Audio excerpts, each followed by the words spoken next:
भारत में कश्मीर मुद्दे पर बात करना पाप है। उसी कश्मीर के बारे में बात करना पाप है जिसके बारे में जहांगीर ने पीर पंजाल की पहाड़ियों की तरफ देखते हुए कहा था कि गर फिरदौस बरुए जमीनस हमी अस्तो हमी अस्तो हमी अस्तो, यानी जमीन पर अगर कहीं जन्नत है तो वो सिर्फ और सिर्फ कश्मीर है। लेकिन उस जन्नत को बर्बाद कर दिया गया, कश्मीर की खूबसूरतियों को दागदार कर दिया गया, कश्मीरी नौजवान का काम छीन लिया गया, वहां के बुजुर्गों का आराम छीन लिया गया और औरतों का इत्मीनान छीनकर इस जन्नत को जहन्नम बना दिया गया। जो बातें हम कह रहे हैं उससे हमें देशद्रोही भी कहा जा सकता है, पाकिस्तान भी भेजने की बात की जा सकती है और इसमें भी कोई शक नहीं कि मॉब लिंचिंग भी हो सकती है, क्योंकि न्यू इंडिया के नए दस्तूर में सभ्यता के शिखर पर लहराती हुई पताकाएं यही कहती हैं। लेकिन मुरझाए हुए चेहरों से मुकरकर डल झील की सैर करने वाले सुंदर सुंदर एंकर्स कश्मीर की हवाओं में चीताओं का शोर नहीं सुन पाते हैं। फोरम फॉर ह्यूमन राइट्स ने जम्मू कश्मीर पर जो रिपोर्ट पेश किया है उससे न सिर्फ मोदी सरकार के दावों की पोल खुलती है, बल्कि देश की लश्करे मीडिया के उन मोर मोरनियों के झूठों का भी पर्दाफाश होता है जो ये कहते नहीं थकते थे कि जम्मू कश्मीर से अनुच्छेद 370 हटने के बाद वहां खुशहाली आएगी, रोजगार आएंगे। लेकिन हुआ क्या? खुशहाली तो नहीं आई, बदहाली जरूर आ गई। युवाओं को रोजगार तो नहीं मिला, लेकिन बेरोजगार जरूर हो गए। आर्थिक संकट, मानवाधिकार का हनन सिलसिलेवार तरीके से हुआ और हो रहा है। फोरम फॉर ह्यूमन राइट्स की रिपोर्ट में जनवरी 2020 से 2021 के बीच के हालात का जिक्र किया गया है।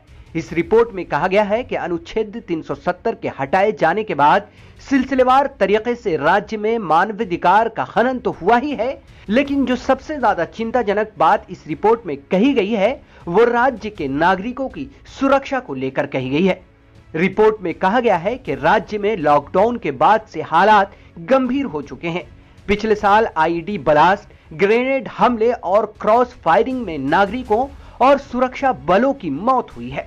जम्मू कश्मीर में राजनेताओं और सामाजिक कार्यकर्ताओं की गिरफ्तारी और उन्हें हिरासत में लिए जाने का सिलसिला जारी है।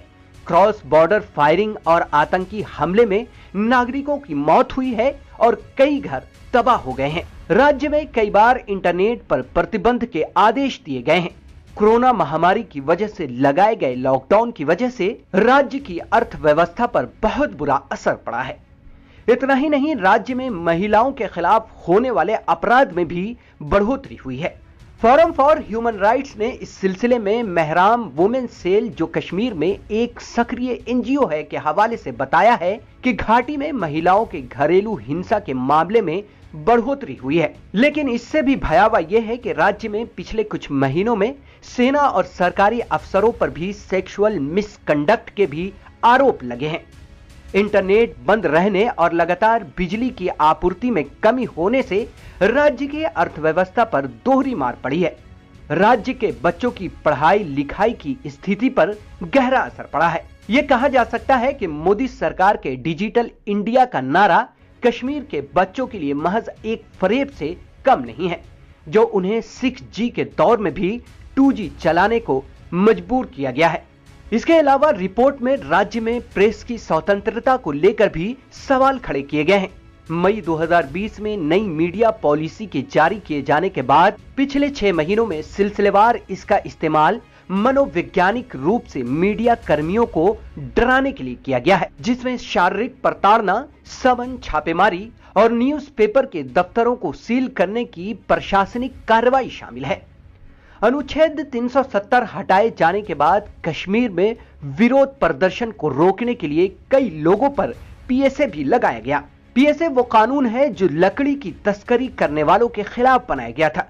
इस कानून के तहत 2 साल तक किसी को भी जेल में रखा जा सकता है। सैफुद्दीन सोज की नजरबंदी का एक वीडियो सामने आया था, जिसके बारे में उनके बेटे ने कहा था कि सुप्रीम कोर्ट में भारत सरकार ने सील ठप्पे के साथ झूठ बोला था कि सैफुद्दीन सोज को नजरबंद नहीं किया गया है और उन पर किसी तरह की कोई पाबंदी नहीं लगाई गई है, जैसे वो मजे करने के लिए अपने आप ही नजरबंद हो गए हों। 5 अगस्त 2019 को जम्मू और कश्मीर को खास दर्जा देने वाले अनुच्छेद 370 को हटा दिया गया था। उसके 2 दिन पहले दिल्ली से हुक्मनामा जारी हुआ था, जिसमें बाहरी सैलानियों, छात्रों और कारोबारियों को जम्मू कश्मीर छोड़ देने का हुक्म दिया गया था। इस हुक्मनामे के मुताबिक उस वक्त लगभग 5 लाख लोगों ने जम्मू कश्मीर छोड़ दिया था, जिसके बाद जम्मू कश्मीर बर्बाद हो गया। अब यही बर्बादी सवाल पूछती है कि मोदी जी बताइए, कश्मीर को बर्बाद करके आपको क्या मिला? हालांकि ये सवाल पूछना अपने आप में बहुत ही भयावह है, इतना भयावह कि लश्करी मीडिया के एंकर्स और संपादक सोचकर भी कांप उठते हैं।